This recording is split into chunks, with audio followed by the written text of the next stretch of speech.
महाराज जी, शरीर मन कहता है कि जो अभी जिम्मेदारी मिली है उसे पूरा करना ही गृहस्थ जीवन का धर्म है। शरीर तो जड़ है तो कुछ कहता ही नहीं। मन जो कह रहा है कि जो जिम्मेवारी मिली है उसका कर्तव्य का पालन करो, बढ़िया है, पर साथ में नाम जप करते रहो, किसका प्रश्न है। दिमाग फिर भी शांत नहीं रहता। वो कहता है कि पूजा पाठ भगवान का नाम तो अंतिम धर्म है, तो सही धर्म क्या है? अशांत कर लो नरक जाके, जब भोग भाग के फिर कभी किसी कल्प में किसी युग में मनुष्य जन्म मिले तब फिर कर लेना। अरे भाई, ये मनुष्य जन्म तो निपट गया, आप कितना रह गया है? कै साल के हो?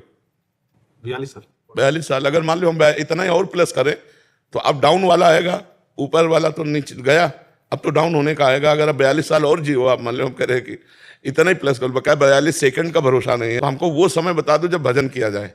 हमेशा ही करना चाहिए। हमेशा करना चाहिए, ये बुद्धिमानी की बात है, क्योंकि हम कभी भी मर सकते हैं। हम मृत्यु लोक में है, इसमें संकोच की बात नहीं कि मरने की बात, हम कभी भी मर सकते हैं। भोजन की थाल सामने, कवल उठाया, उसी में मुंह भरा गिर गए। कोई भरोसा है हम कब मर जाए? तो हम राधा राधा कृष्ण कृष्ण हरि हरि जप रहे हैं और हम मरने की तैयारी में, जब प्रभु बुलावे हम नाम लेकर भगवान के धाम में चले गए। अंतिम में भगवान का नाम निकले, उससे परम मंगल होता है। और जो कहते हैं वृद्धावस्था में भजन होता है, तो हम आपसे कहते हैं कि अगर जवानी में अभ्यास नहीं किया तो बुढ़ापे में भजन कर ही नहीं सकते। जैसे हमने कभी पिस्तौल चलाना सीखा नहीं, तो हमको आप दे दो तो हम ईंट की तरह मारने का काम तो कर सकते हैं, लेकिन हम गोली चला नहीं सकते। हमें पता नहीं कैसे काम भरा जाता है, कैसे चलाया जाता है, अभ्यास नहीं किया।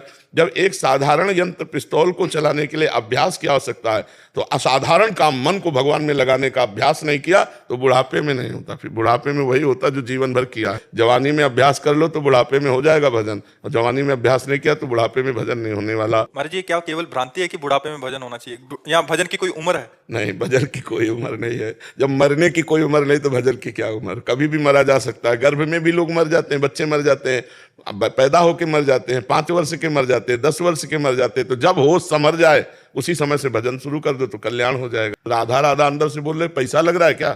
तुम्हारी समस्याओं का समाधान हो जाएगा, तुम्हारी बुद्धि शुद्ध हो जाएगी, तुम्हारे संकट निवृत्त हो जाएंगे, तुम्हारी आयु बढ़ जाएगी। सब लाभ ही लाभ, तुम्हारा खर्चा 1 रुपया का नहीं। और ये लोक परलोक सब जगह जाएगा, और यहाँ का रुपया तो बैंक में जमा रह जाएगा। अच्छा, इसका अभ्यास केवल करना है। देखो, लोग कहते हैं हमारे पास समय नहीं भजन के लिए।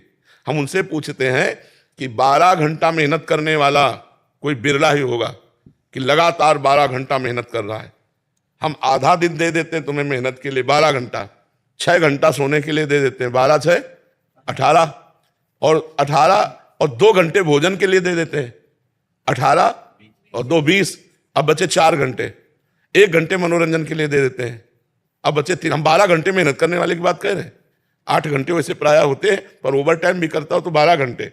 12 घंटे मेहनत करने के लिए, 6 घंटे सोने के लिए, और 2 घंटे भोजन के लिए। 2-3 बार जो भोजन करो 2 घंटे दे दिए, और 1 घंटे मनोरंजन के लिए। अब क्या बचे?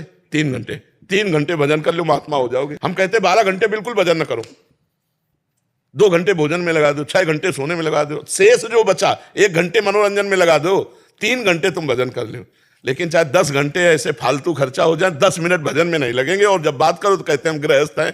भजन के लिए बहुत टाइम है यदि हम ईमानदारी से करें।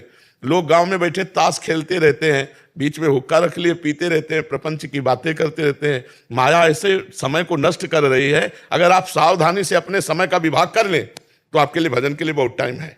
हम कह रहे हैं 24 घंटे में अगर 24 मिनट शुरू कर दे भजन करना तो उसके जीवन का उत्थान हो जाएगा। अपने आप पता चल जाएगा कि देखो 24 मिनट भजन करने से हमारे जीवन में कितना परिवर्तन आ गया।